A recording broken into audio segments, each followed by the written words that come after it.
I've got Shivani Anecha from Izango. She's the Chief Operations Officer. Shivani, welcome to the webinar today. It's a pleasure to have you on. Thank you, Chris. It's my pleasure, totally.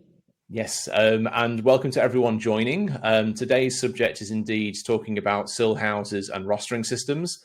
I know that Shivani can hear me okay. I don't know if there's a slight kind of delay on the visual for people watching, so forgive me if that's the case. We'll get to slides soon and you can ignore my face going on there. So what we're going to do today is we're going to focus on SIL providers. My assumption is that most of the people in the room here will already be a SIL provider. Of course, if you're considering going into the sector or have households that you manage that are non-SIL, this is still relevant too, because it'd be a great learning experience. So just to kind of get to know each other in terms of the audience for a moment, what I'm doing on the right-hand side of the screen is just publishing a quick poll. This allows us to get to know everyone. So if you don't mind, just kind of putting in your answer there, it will help Shivani and I have a sense of how many SIL properties you currently have. And I'm talking about the properties here, not the clients. So like, as we know, you could have a property that's a 1-bedroom unit. That's a property. You could have a house that has got 2 people in it, 3 people, 4 people. Of course, that's a property. So I'm not talking about the clients, it's the number of properties here. So yes, if you don't mind, put them in the answers there. I can see, you know, we do have some larger operators already, and we've got some 20 to 40s, some 40 pluses. So welcome. I sincerely hope and expect that the type of things we're talking about today should give some insight and opportunities for improvement with the way that houses are run, etc. So I'll just leave that poll up for a few more seconds. Shivani, just to kind of introduce yourself a bit more, you are indeed the COO of Izango. Do you want to just tell the audience a little bit about what Izango is and who they are in the marketplace? Yeah, sure. So Izango incubated around 4.5 years. Whereas we noticed a need for a customizable CRM in the NDIS space. There were lots of softwares, in the market, but they were like off-the-shelf CRMs.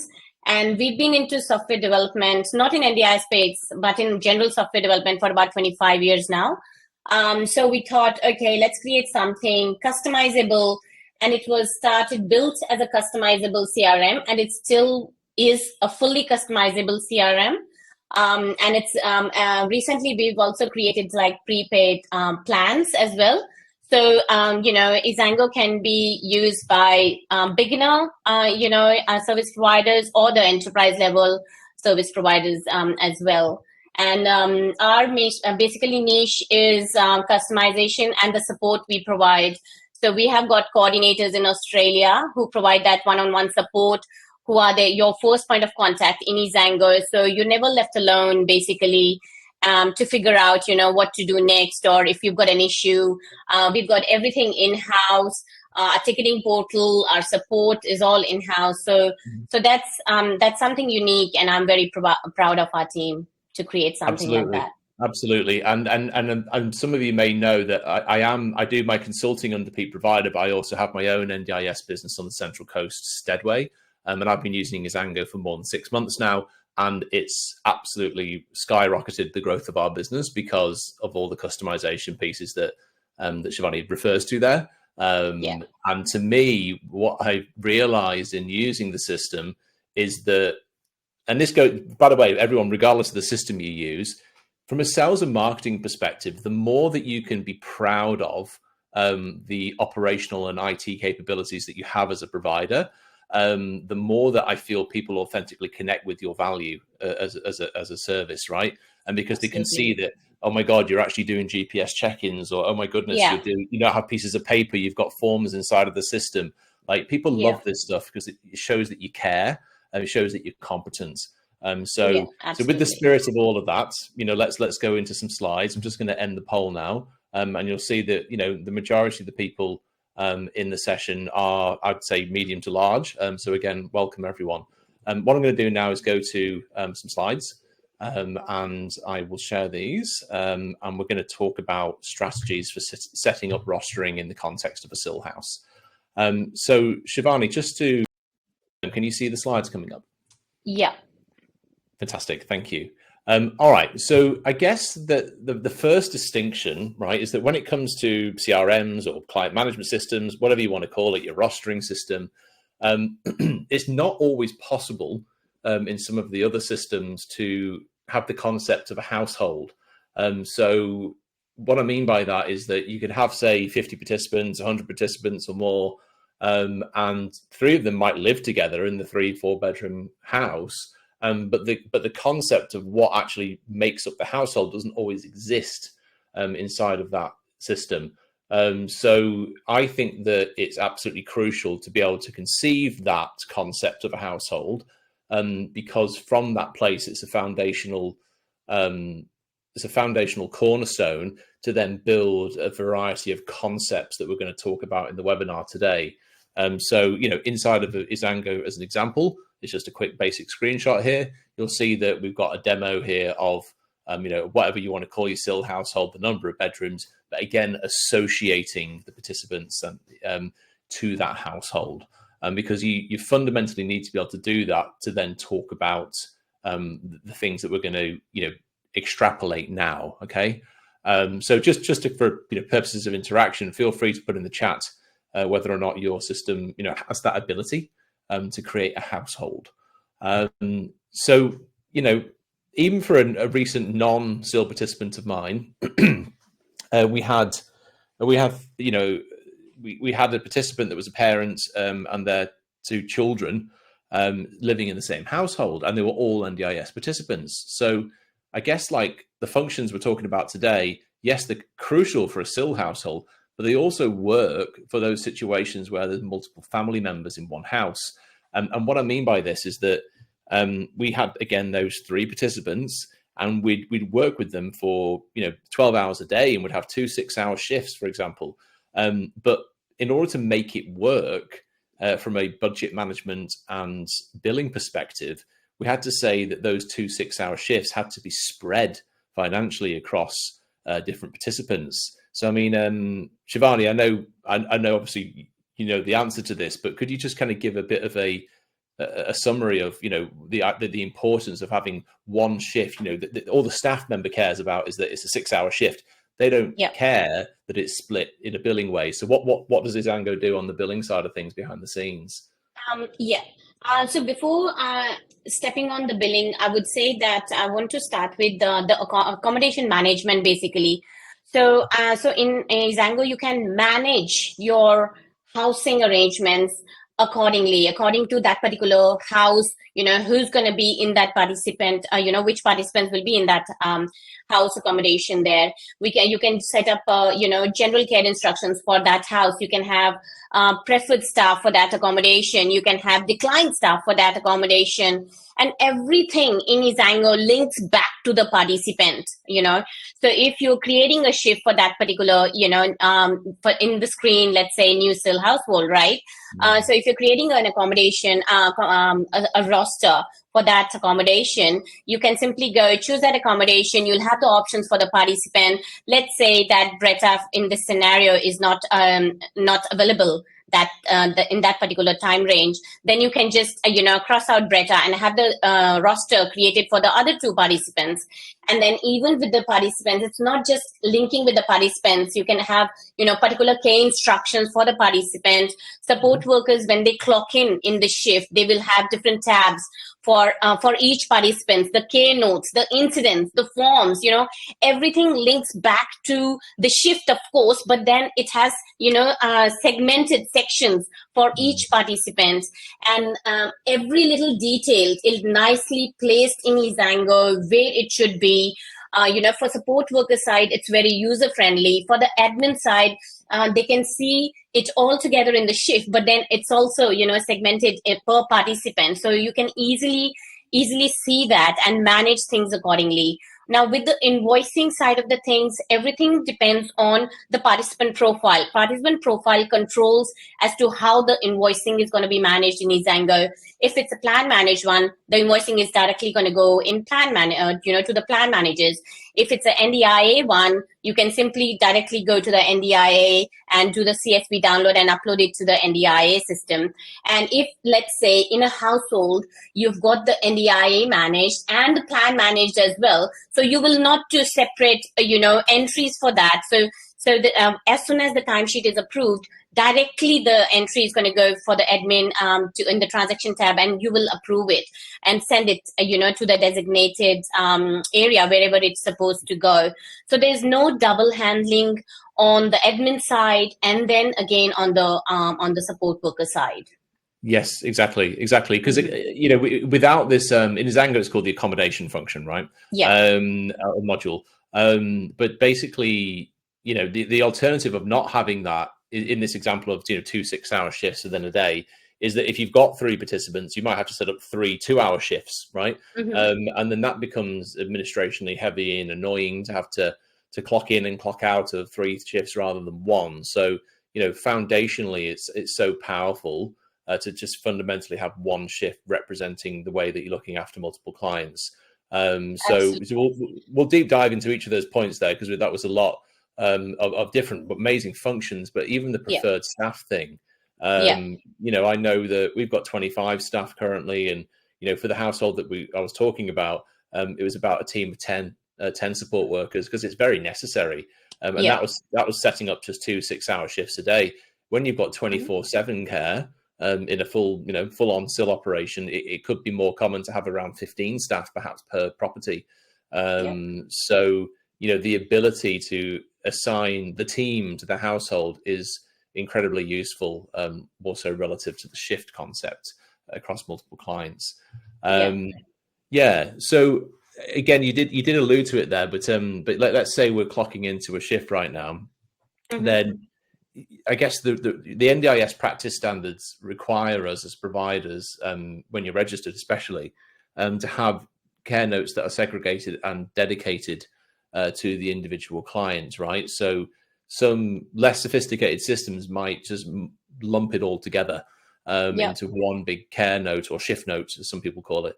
But indeed, in Xango, if we've got Bob, Sharon, and Kelly, then you've got indeed specific areas to enter notes for each one. And in order to have comprehensive care notes, what does Xango do to actually guarantee that you've got comprehensive care notes from like the size of those care notes point of view? Yeah. So as I mentioned, you can have from the admin side, when the support worker adds in, completes a shift, or even add in a K note, you can see it in the admin portal. You can see her comprehensive version of it, and then you've got the capability to see particular sections of K notes as well. So you can say, you can see exactly, okay, Glenn, what did he do with Shivani? What did he do with Chris? And also you can specify in care instructions as well. All right, Glenn, you need to do this particular thing with Shivani. You need to take Chris for a walk, or whatever specified things you need to do. And support workers will clock in only in 1 shift with the accommodation as well.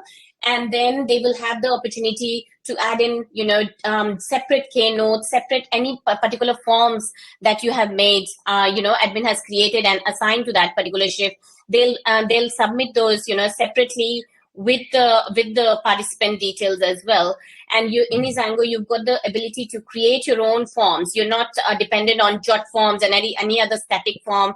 You can create your own forms. You can edit them. You've got the full control for the CRM. Right? In the settings, you've got a lot of functionality, whereas you can specify as an admin the rules and the conditions. And similarly, with the compliance side of the things, you set your mandatory and non-mandatory requirements. And from the mobile app itself, support workers can upload the right to work documents as well. And so admin can set up the rules, and support workers then have the user-friendly mobile application to then support the admin team as well in segregation of K notes, incidents, different forms and stuff like that. And of course, in Xango, when you're creating a roster, you can even set a rule that, okay, this particular form is going to be a mandatory form, and there are some forms that might be visible, support workers can fill in, and then they might not fill in. But then setting up the mandatory functionality gives like a more control on the admin side. That let's say, if Chris is coming for a shift with Shivani, and he needs to fill in the medication form, so Chris will not be able to complete that shift. And even for some clients, we've even restricted that you cannot even clock out of that shift until you have filled in the mandatory form.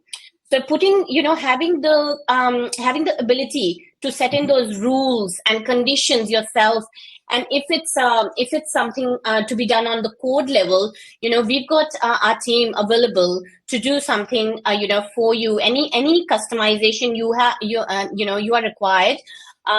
You discuss with the coordinator, and we will be more than happy to implement it in the system.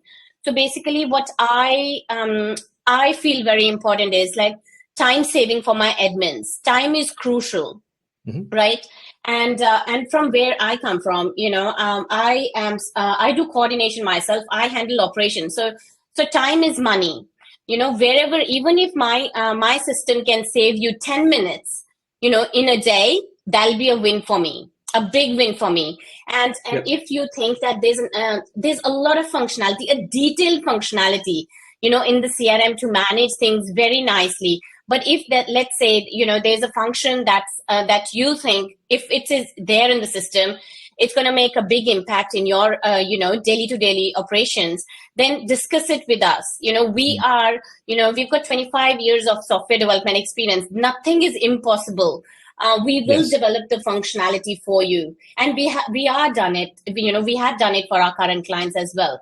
So if a request is there and the request is legit and it's still not compromising your compliance and the IS compliance, we will discuss with you, and we'll happily implement that functionality. Definitely. Thank you. And then just to kind of make this very SIL specific for a second, like we mentioned about observational forms, like I think some common examples of that, let's make it kind of practical in the industry. It would be things like someone might have diabetes, and that's module 1, that's complex care if you're doing subcutaneous injections. So, you are required to do the blood glucose monitoring, first of all. And if you're administering insulin, you need to make a record and a note of that.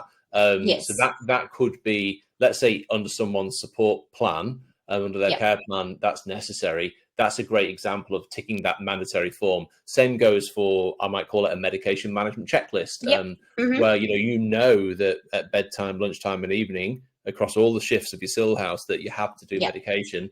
Get rid of the pieces of paper, have it in the system, so you can say, "Yep, I confirm that the Webster pack was given, it was administered, it was accepted." Or is rejected, whatever is the observation, but it's a mandatory thing. And so diabetes stuff, blood glucose levels, insulin, medication. Also, sometimes people with degenerative conditions that might be working with a speech pathologist, let's say, because again, SIL specific stuff is often complex care, right? So people can have dysphagia. And the speech pathologist and dietitian need to know what they ate today. Did they vomit? Did they have diarrhea? And all of that form, it's not just going into like some random PDF that's just sitting by itself. What it's actually doing is it's forming a database that is extrapolated over time.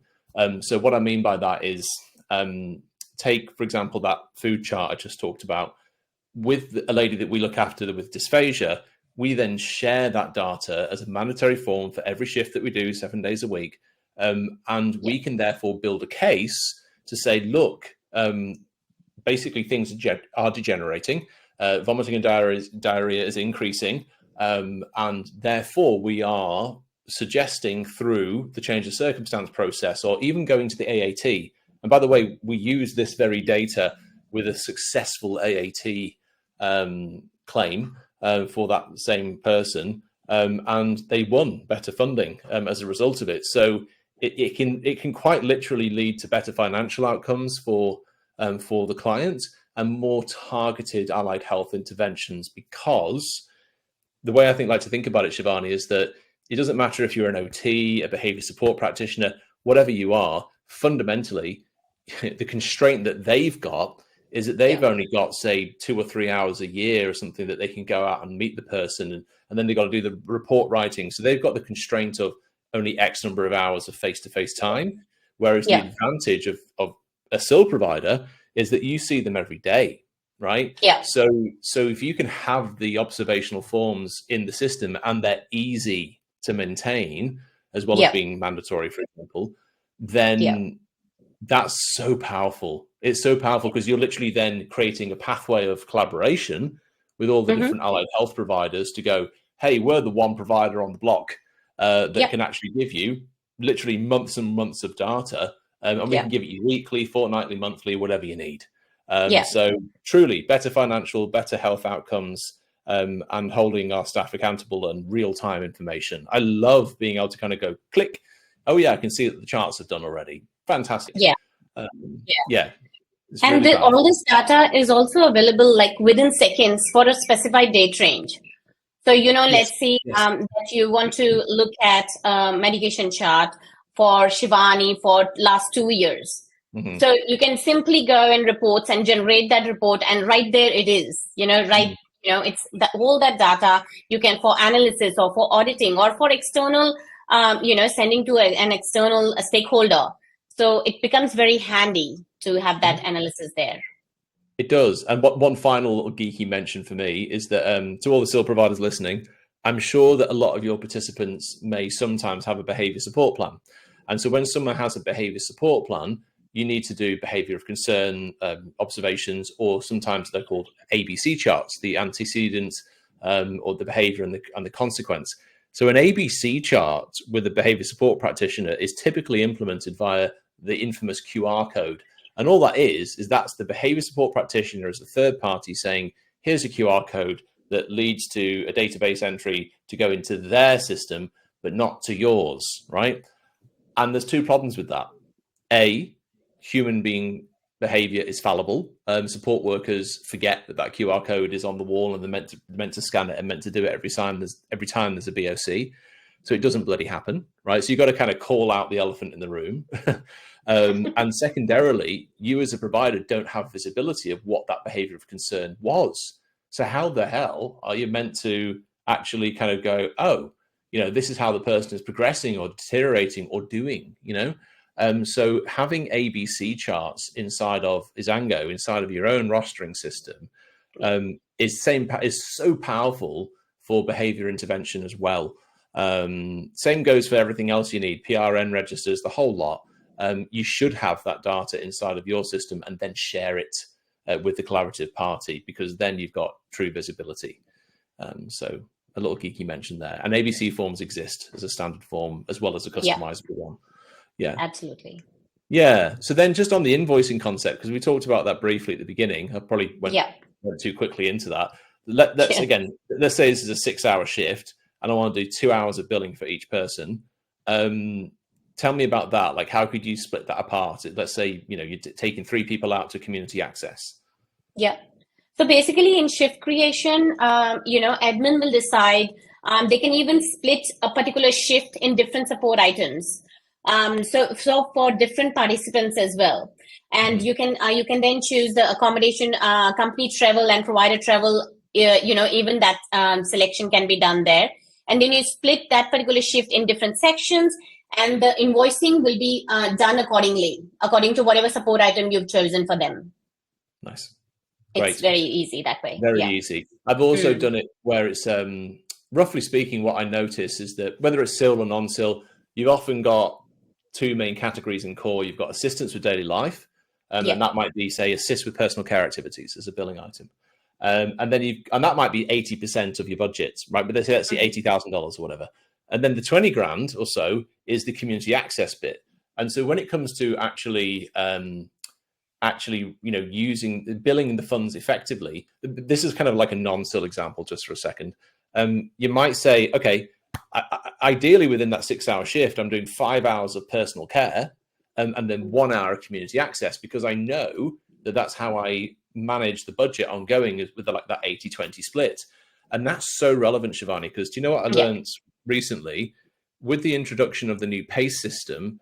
A plan manager that we work with recently said, in PACE, in order to quarantine the funds, let's say that 80 grand, 20 grand example, the service agreement must be anywhere up to, but not higher than that amount. Does that make sense? So you have to be laser targeted in terms of your service agreements and the way that you bill, because the second that you go out of those ring fences, even though core can be flexibly moved around, you're not managing your budgets right. Yeah. Yeah. Yeah, absolutely, Chris. And as you would have noticed, Chris, that funding can be managed right straight from the service agreement, you know, when you're creating that as well. Yes. So you can have that gauge, you know, set up right there, so you can manage it well, utilize it well, and then work towards, you know, enhancing the funding and, you know, utilizing it, you know, in a better way for that particular participant. Exactly. As you mentioned before, incident management is crucial too. So again, if we've got the 3 people, you're taking them out for 6 hours, incidents can relate usually, not always, but just to one participant, for example. So we need to be able to group them together into one shift, but then report and log and follow up through a proper workflow process at the individual level. And also, Chris, I would like to mention here is that incident forms are already created. You know, you don't need to create any forms. There's so many forms already created for you.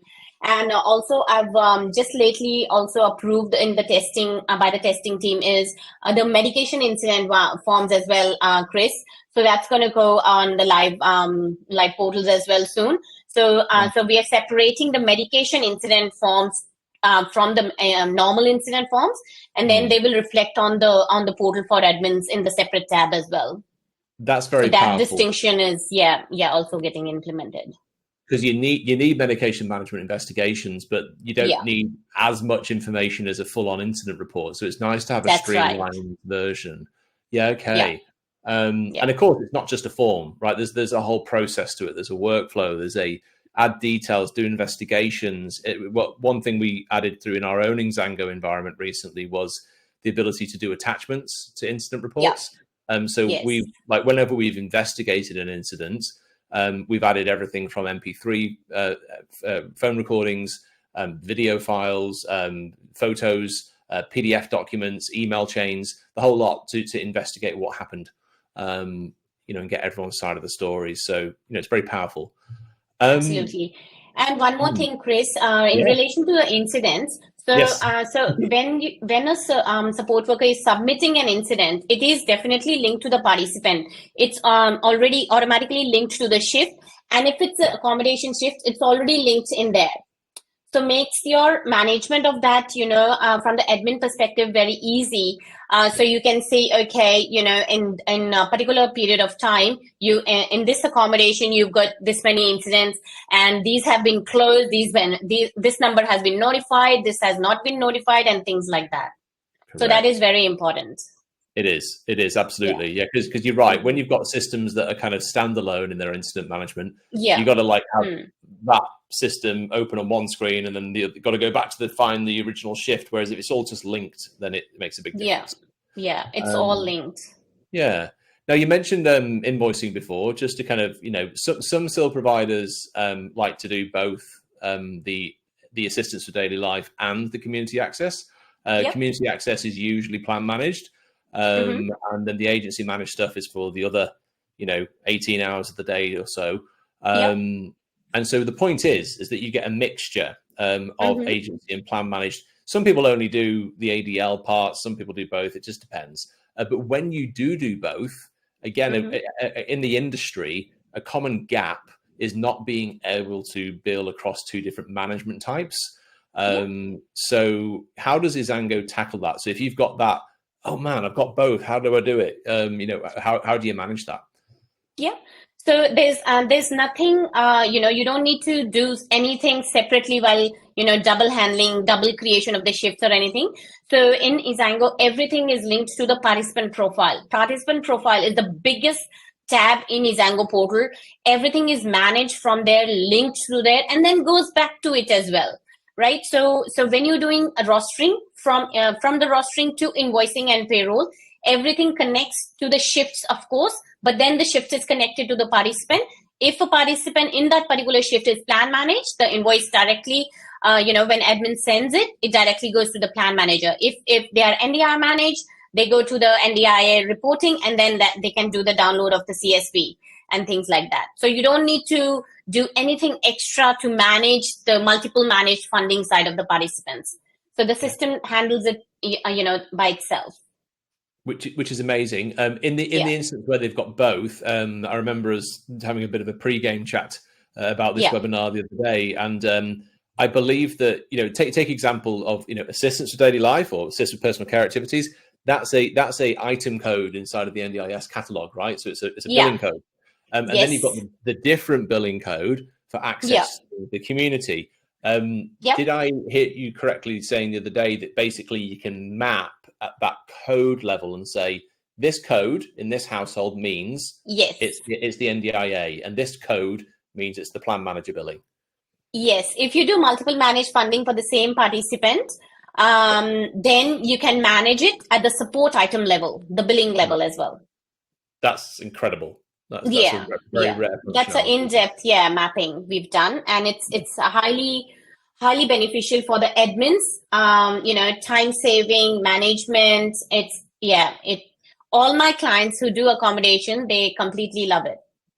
Yes, exactly. We've gone from taking a day to do invoicing to doing invoicing in 15 minutes. Yes, it's bloody good, and the way it just integrates with Xero, amazing, or whatever, MIOB, etc. And so very, very powerful. So you can do the mixture, which is great because that matches SIL. And as you alluded to before, when it's agency managed, it doesn't matter if it's the old system or if it's PACE. You need a CSV file for both. So that's how you generate that from Mizango itself, isn't it, in terms of downloads? That's right. It's automatically generated. It all depends on the timesheet approval. And you can even set, automated timesheet approval as well. So instead of approving, 150 timesheets, you then approve 10 timesheets. Yes. So you can manage that. But yes, at the moment, NDIA manage, the invoicing will go to the CSV file, and that needs to be uploaded to product basically. Yep. And then for the plan managed, one of the other nice functions is that inside of our Xero environment, it doesn't just lump everything together into this one billing account. What I love is that it in our system, it as you would hope, it kind of breaks it down by customer. So I can go in and see that Bob has had 10 invoices over time, and these are paid or not paid. Like there's a nice tight integration. Absolutely. And it's a two-way street. I also enjoy the fact that Xero communicates back to Mizango to say whether the invoice has been paid once it's reconciled. Which is absolutely. Nice. So all the Xero, once the entry has gone to Xero or whatever your accounting software is that you want integrated with, then you don't need to go back in that accounting software to check where your invoice is at in that accounting software. So it reflects the status, the live status of that entry in Mizango itself. Exactly. Which is relevant because some people don't have access to the accounting system for good reasons. Absolutely. Yeah. Now, there's also, so in other webinars that I've done, we've got a wonderful partner called Resolve, and some of you may have come to webinars with myself and Adam Britton. And Resolve are a specialist company in how to do billing in best practice with SIL providers. If you haven't seen those webinars, they're available for free on the website at peakprovider.com.au. Highly recommend them. And the point is that what they see as consultants is that on average, it's something like $33,000 is mismanaged in terms of both the way that things are rostered from a roster of care point of view, and also the way that things are billed. And so the reason I mentioned that's kind of like the headline. The reason I mentioned that is that they recommend that weekly invoicing is best practice. How you get to that in terms of, the way that you should manage the household and all the financials, they're the experts on that. But the point is, you've got two options in SIL. You can either bill for the actual hours that you do, right? That's option A.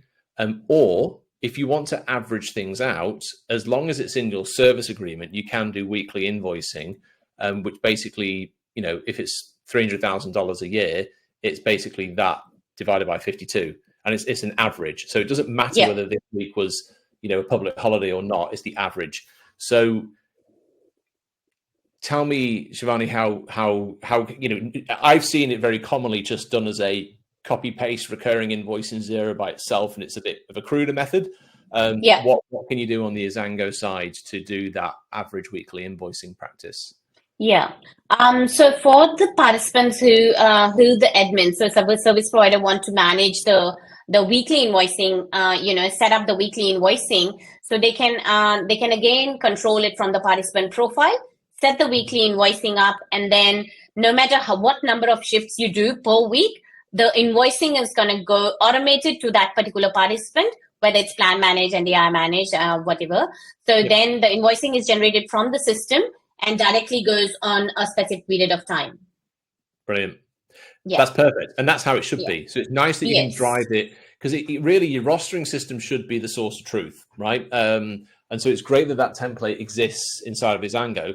And then, of course, the flip side to any of this is that if the participant moves on, or for whatever reason they exit, of course, you have to be able to account for the actual hours that you've done. So that then comes down to the timesheets that are automatically associated to each shift, right? So you can still account for it whilst having that parallel world of having a weekly average.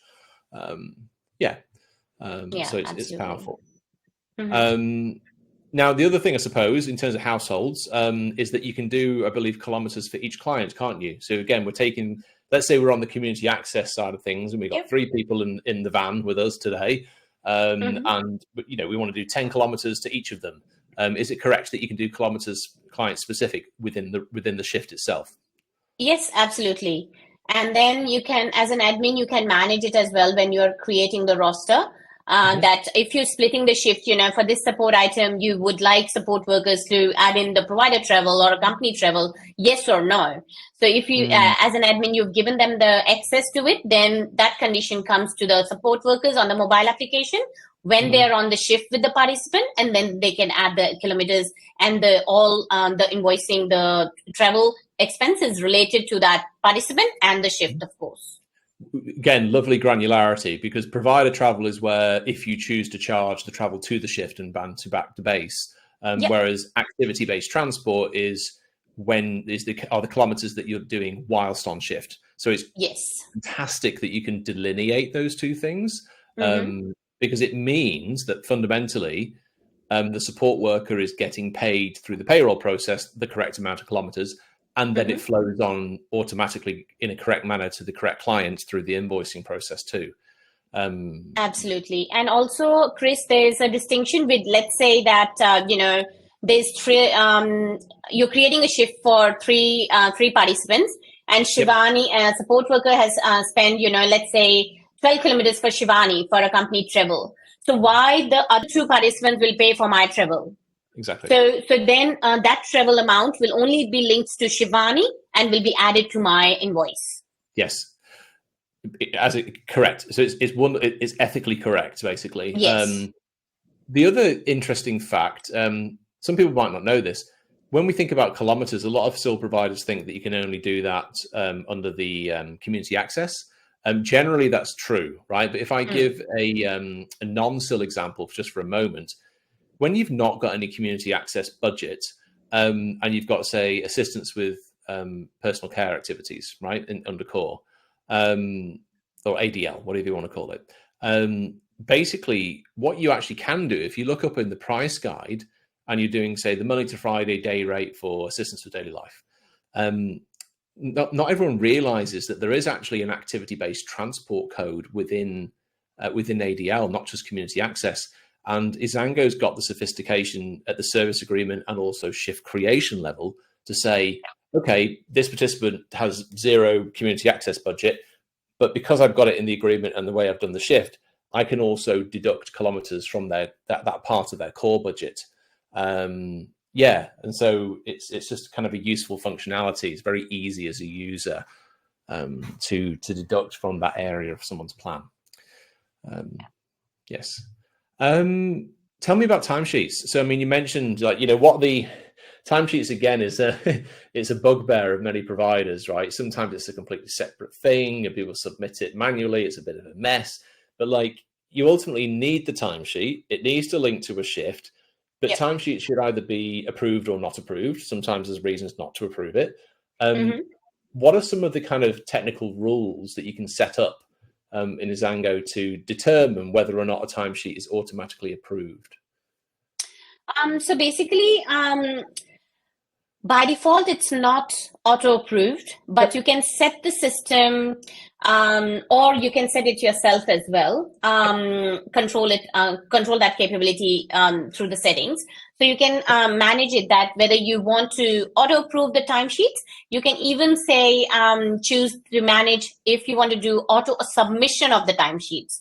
Mm-hmm. So if you choose to auto-submit, the system will generate the timesheet as soon as the shift is marked complete by the support workers.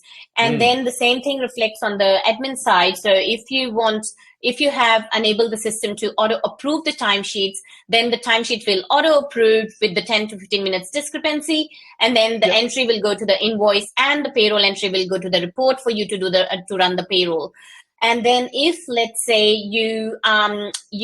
there are some timesheets that may need your attention, then the admins can go and approve, look at the details of the timesheets entry and then approve it or disapprove it. And the disapproval will go to, entry will go to the support workers. They can do the amendment and then resubmit the timesheet for reapproval as well.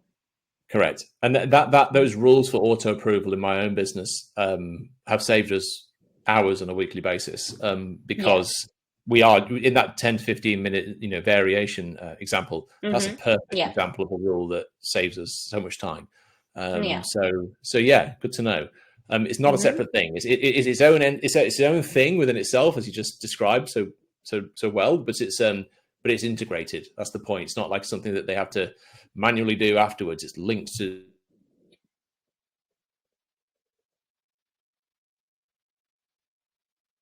Chris, I think you're frozen for me.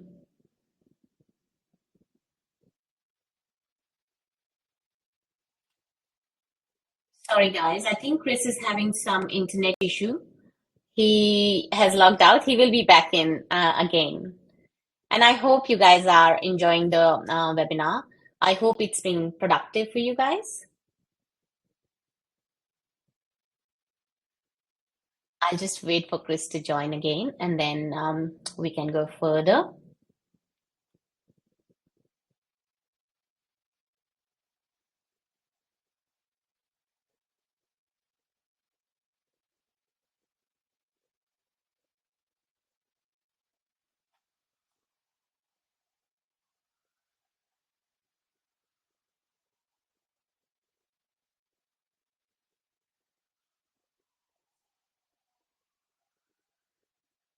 Gotta love technology, isn't it? Sometimes it's out of our hands. But he will be back soon. I hope whatever we are having, we are discussing in the webinar, you are resonating with it. Some of the issues or the pain points that we are discussing, either you have faced it or are facing it in the daily operations as well. So there are lots of systems out in the market. Here we go. Chris is back. Hello, Shivani. Do you know what just happened? This is so Central Coast where I live. Seems like we just had a power outage. So our computers went. Really? Really? Oh, wow. Talk about regional and the sticks. Oh my goodness. Apologies, everyone. So I'm hotspotting right now off my Wi-Fi, off the battery of my laptop. So we'll give it a go. So apologies for the interruption. All right, let's get back to the slides. So Shivani, I'd love to, just before we go to Q&A, just talk about some of the upcoming functionalities as well, because Izango truly is cutting edge software, and we've talked about very powerful concepts and foundational concepts today. I think you gave me permission to sort of drop this little teaser in there on facial recognition. What does that actually mean? So we are implementing facial recognition functionality for accommodations, especially. So whereas generally we've noticed that you would have like a device, an iPad or a laptop in a particular accommodation, and instead of somebody typing in a username and password, the clocking in will be through the facial recognition. So just putting in an extra layer of security, especially for SIL accommodations. Wow. Okay, so that's a great example of the house computer. What about when someone's using the phone app? Can you use facial recognition on their individual phone? Yes, absolutely. Yes. Yeah. So let me ask a question. Does that mean that hand on heart, you can say it was Chris that did the shift? It was no one else? Absolutely. Because sometimes we have noticed that, whether the devices are there, somebody is overlooking your password, or somebody has come after you, and they can kind of gauge the password, or they know the password somehow, and they can clock in and see the details. So, we wanted to put in an extra layer of security on top of, all the extra security we have already, especially for SIL accommodations as well. So if it's not, if the system cannot detect Chris's face, it won't let you clock in. Wow. So nobody can, forge enter, a shift. When you combine that with your GPS clock in, quite literally it's GPS coordinates, right? So I know if it was like 50 meters down the road, I know that I clocked in 50 meters down the road. I can see it on Google Maps, literally. So absolutely. Incredibly powerful. That's relevant because sometimes when we're working in the SIL environment, we can have people with complex behaviors. And that complex behavior could lead to someone, unfortunately, contesting. It depends the situation in terms of how they're managed, but they might make a complaint about whether a shift happened or not. We support a few people that have schizophrenia and delusions, from a clinical perspective. So literally being able to say, here's the GPS coordinate, it was Chris, and he clocked in at 6:30 a.m. That's invaluable. To prove. And Chris, just throwing out an example. So we've been notified that that support workers, which they shouldn't do, they share the user credentials just to clock in. So, if I am like 2 kilometers away, I can say, hey, Chris, this is my credentials. Can you please clock me in? I'll be there in 10 minutes, So things like that. So this will, this will not let that type of, silly mistakes happen. I love it. The other one's asset management. So let me give an example. We have a household where we have a house phone, right? And the house phone is company property. We paid the bill, we bought the unit. What is that an example of what you mean by asset management? Yeah, it could be any asset which you are using for that particular accommodation. So again, it's all SIL related, all accommodation related. So you can say, let's say that I've got this laptop, I've got the cupboard, I've got a laptop or phone or whatever you have kept in that particular accommodation. You can then, document it, have it in the system, and also maintain it. Let's say that, particular MacBook Pro get lost, or it is linked to that accommodation, and it's either broken or whatever it is, whatever it happens to that particular asset, it is managed in that particular accommodation, and then admins can take whatever actions. And we are also bringing in resource management for accommodations as well, because when you're managing accommodations, there's lots of things you need to worry about. For example, let's say there's some inventory that you have to manage in accommodations, right? So you can then track the inventory, whether it's going, low, or it's, on the, you didn't utilize it enough. So you don't need to buy, another set of, a monthly budget or whatever. So you can manage that type of inventory. Also with the resource management, let's say, you manage an accommodation and you had to, there was a plumbing, requirement needed for that accommodation, and you engaged ABC plumbing, support, for example. So that also you can link it to the accommodation. You can say, okay, this person, Chris Hall, came from ABC plumbing support to fix this problem on blah blah date. And then let's say that Glenn is managing this accommodation after 2 years, and the same problem has occurred. Or they can even say, all right, in 2022, Chris Hall was contacted for this issue. Let's bring him back again and see if he can come back and fix it. Things like that. Invaluable. So it's way more than just house phone worth $20 here. It's a whole process. Absolutely. Wow. Yes. Okay, I love it. And you need it. You need that stuff in a SIL house. There's so much company property. There's so many literally assets, real assets, both intellectual and physical, mostly, to maintain. Look, this has generated a lot of really good questions. So what I'm going to do now is sort of segue into those. So I guess let me have a look here. All right. So one of the questions from Moana Kent was, what if the participants have different ratios? Right, that's a really good question. Right, so the support ratio could be 1 to 2, it could be 1 to 3, etc. This is where I highly recommend also getting Resolve or other partner involved, because they are incredible at rosters of care and making sure that you get your weekly billing correct. But Shivani, just from a pure, let's imagine we're not doing weekly billing, we're billing actual hours and all that stuff. How does it work with, say, 1 to 2 support ratio and the billing process in a SIL house? You can do a little customization in your portal, and you can manage that ratio-wise invoicing and whatnot as well, with the SIL accommodations as well. Amazing. Right, so you can split it. That's wonderful. Yes. Yeah. Okay. Let's have a look at one from Vivek here. So taking the example previously, you have, let's say, 3 participants in the home, and you support them at a 2 to 3. Right. How will the software invoice? Right. Okay. So basically, I think he's saying if you've got a 2 to 3. So what 2 to 3 might mean, Vivek, please correct me if I'm wrong. Do you mean that there might be a vacancy? So like you might have a household that's meant to have 3 people in, but you got 2 in there. Does that make sense, Shivani? That's a very real thing where we've got a vacancy problem, but we can only bill like a third and a third, not the full amount across 2 people. Yeah, absolutely. So you can, I think it kind of links to the other earlier question. Like in some portion, it links to that. So you can manage the ratios as well in the system. So if you've got from the 3 capacity, you've got only 2 participants, then only that particular ratio is invoiced to the participant.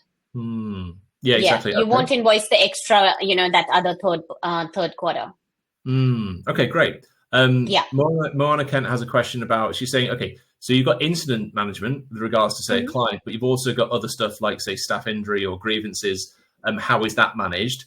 So there is Izango has lots of different modules, and one of them you can choose is the HR module. So there's this concept of concerns, grievances, performance reviews, all that kind of stuff. Do you want to just sort of allude to that? Like, how do you manage the performance of the staff member?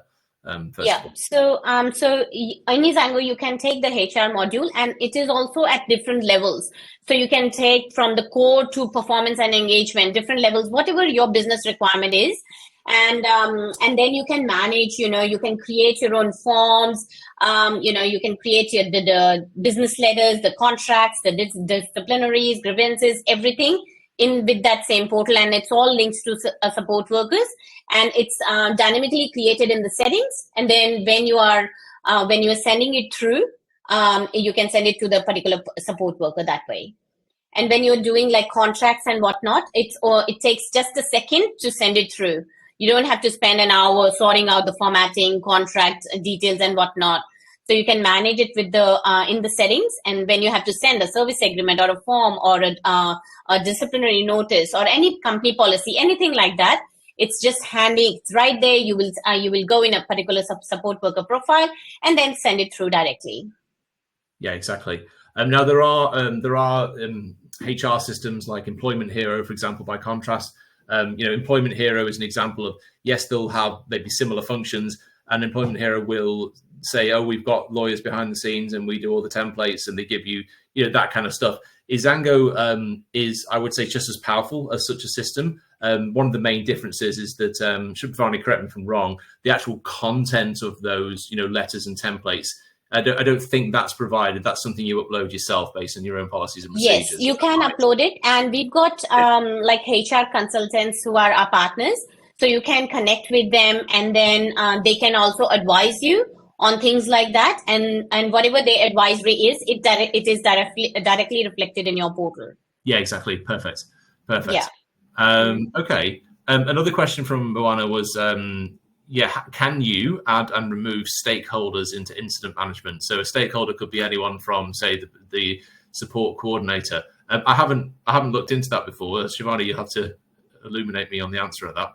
Is that the removal? If you could add or remove them. So common example would be you've got a support coordinator and they say, can you please share the incident report?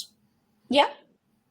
So basically they, for different stakeholders in the company, they see whatever participant details you have assigned them. Yeah. Right? So if you've got 150 participants and you've assigned me only 5 participants, I'm your support coordinator. I will only see the details of the participants at the moment who are assigned to me. All right. Let's say that you take away Alex from me as a support coordinator. You can just unassign me from that Alex's profile, the participant profile, and that's it. I won't see anything else. Okay, let me just chip into that. So what Shivani is describing is the fact that Izango can also do support coordination as a function. Yes. So let's imagine, Shivani, just for another situation, that you've got a support coordinator that's not inside of Izango. They're not part of the same organization. They're a different organization. It's fairly common to say, can you send me a copy of the incident report? To date, what we do is I go into the PDF print generation area, and then just external, and I download it and extend it. But are there any functions at all for like sending directly from Izango or not at this time? Yes, you can do that. So even with any kind of forms, whether it's a static form or dynamic forms, you've got the capability to send through external stakeholders as well, who are not part of your Izango portal. So they don't have any access of your portal in the Izango portal, and you can just, kind of email them that particular report or incident, whatever detail that you want to send, you can send it through there. Yeah, exactly. And one of what I'd say is that, it's such a customizable system. Like, I was talking before, Shivani, about the ABC forms. So like we're doing a customization currently with Izango where we want to be able to configure. We want to say, these are the stakeholders, and you literally select them. We go, it's behavior support practitioner Bob. And and anytime there's an ABC form, we either want to send it to Bob straight away on submission or weekly, fortnightly, monthly summaries. Yeah, you can set your rules. Yes. You set your rules. Yeah. Yeah. So if there is anything different to what we have in the portal, you can set those rules and conditions on top of what it is already in the system, and then you can that way control. You've got more control on the CRM. Basically, Izango's motive has been to give you more control on the system that you're using, not to compromise your business because the system can't handle it. Yes. And we've been built with a motive to handle everything in one portal, because I've given demos a few years back, and I've noticed that service providers are using 16 different portal CRMs to manage different things. I understand you might like service agreement in one, or you might use job forms for your forms, but then when you have to do analysis, when all your data, when you're auditing, getting audited, all your data is everywhere, all over the place. And then to get your mind around, okay, this is where I go to get this information. It is, very impractical. You are paying, the cost is adding onto the business. And of course, lately it's been times that, fundings are squeezing, salaries are increasing. So wherever basically you need to see where you can manage your costs, reduce your costs, but in the efficient way. Mm-hmm. So you need to no need to go for a cheap CRMs, but go for a good one who is strong enough to handle that capacity. Correct. Like integration matters so much. Like, as a business coach, I can say that from a sales and marketing point of view, there's two fundamental problems. The intake person, the salesperson, whatever you want to call them, they're not often scoping accurately what the actual scope of services are in terms of quotation process. And they're not validating that those funds exist. So you can only do that through a quote function, and B, a proper service agreement function that's integrated with the system. Because once you've got that, then you're at the next stage of consuming that budget. So it's so risky to have your service agreements in a parallel separate system, because what you need, and what Izango does, is that it takes the dollar amount that you've signed up to and the number of hours of care that exist in the service agreement, and it consumes them as it goes automatically based on the actual shifts that are done. So, so fundamental, because, in this day and age, budgets can get misused. You can have multiple providers dipping in on it, and things have either been quarantined or they've not. You've got to be so diligent. And if you see, this avoids the train wrecks coming by having all of these things in place, basically. But Chris, there's lots of I know that there's CRMs out there who promise a lot. And they, in the marketing, they will say, oh yes, we've got incident management, but then I have got clients that they have spent like $25,000. And the CRMs, the companies have said, yes, we'll do the customization, but then they didn't have the capacity or the ability to do that as well. So kind of, don't fall into, those kind of marketing glitches and stuff like that. So see it for yourself and know the capacity, the capability of the company to do the customization, what they are promising. Anyone can just say anything, but to see the CRM, yourself. And if you want, our office is in Melbourne and Sydney as well. We are opening our office in Queensland this year as well. So have a demo of the CRM. If you're in Melbourne, feel free to come in. We always walk in, like to do walking demos as well. So connect with the team. We've got team, in Australia. So you can talk to the real person. It's not like talking to the chatbot if you've got an issue and the resolution is given to you in 24 hours or 48 hours.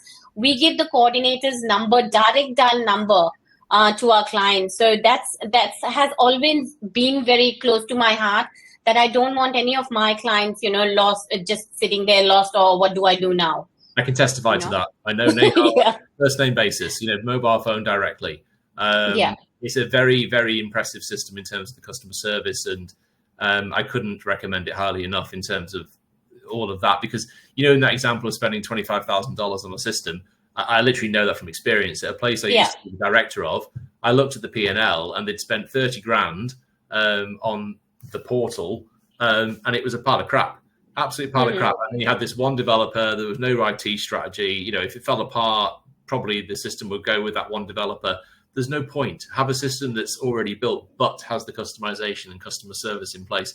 And you'll find that it will be more cost effective whilst turnaround as well. You shouldn't try to be everything. Rely on the experts, Absolutely. Yeah. And I would say, we've talked a lot about, the functionalities. I would say that to our audience, even if you've connected to the 10% of what we've said, book a demo, see it for yourself. Don't believe in what we have said in the webinar. We were kind of just discussing as to what we know, or what I have personally seen pain points, or I can only talk about the functionality that I have in the system, in the CRM. But then again, I am definitely can't guarantee the customization we can offer. But book a demo, see it for yourself, ask many questions, in the demo. Make sure you get the clarity of what the capability of the CRM is before taking a decision, because it's a big decision. I can understand, to go to a new CRM or to even try it out. It's a big decision. And because that CRM needs to be, whatever you use to manage your operations, it needs to be a powerful CRM. If it's a good enough, strong CRM, it will definitely impact on your admin time. Oh, yeah. Directly. There is no gray area there. I have seen direct impact on, invoicing, payroll, admin side of the things. You will see in 3 to 4 weeks' time how it's impacting, how it's freeing up your time. And that time, for me, it's a win if Chris Hall doesn't spend 1 hour on invoicing and goes and spends time with their family, with his family, or goes for a swim, because, I've got family. I know how important that time is, for everyone. And, time is money, time is everything. Really we would do anything to save your time. So that's us. It's your cutting edge, right? You can really pitch that into the sales process too. So listen, Shivana, this has been wonderful. Thank you for your time today. And thanks everyone for joining in. You'll see in the chat box a little link if you're interested in booking a demo. And we've made a note of those that have said yes to that. If you've ever got any questions about this in terms of me recommending the system, you're welcome to reach out directly to me at chris@peakprovider.com.au. And yeah, I couldn't recommend it enough. So whatever you decide to do, I hope you found today valuable in terms of the foundational principles. And Shivani, once again, thank you so much for dialing in today. Really appreciate your time. Thank you, Chris. It's my pleasure. And also we're giving away, because it was a SIL webinar, we're giving away that 1 month free accommodation. So you can try it out, see how you can manage it and how things are, done in the CRM. So that's our offer for you. That's perfect. Yeah, it's very valuable. It's on the right-hand side now. I highly recommend clicking that and claiming the offer. Fantastic. Cool. Well, listen, thanks everyone. I hope you have a good afternoon. And yeah, just let us know if you've got any questions. Really appreciate everyone's time. Thank you. Cheers, everyone. Thank you, guys. Thank Bye. you. Bye-bye.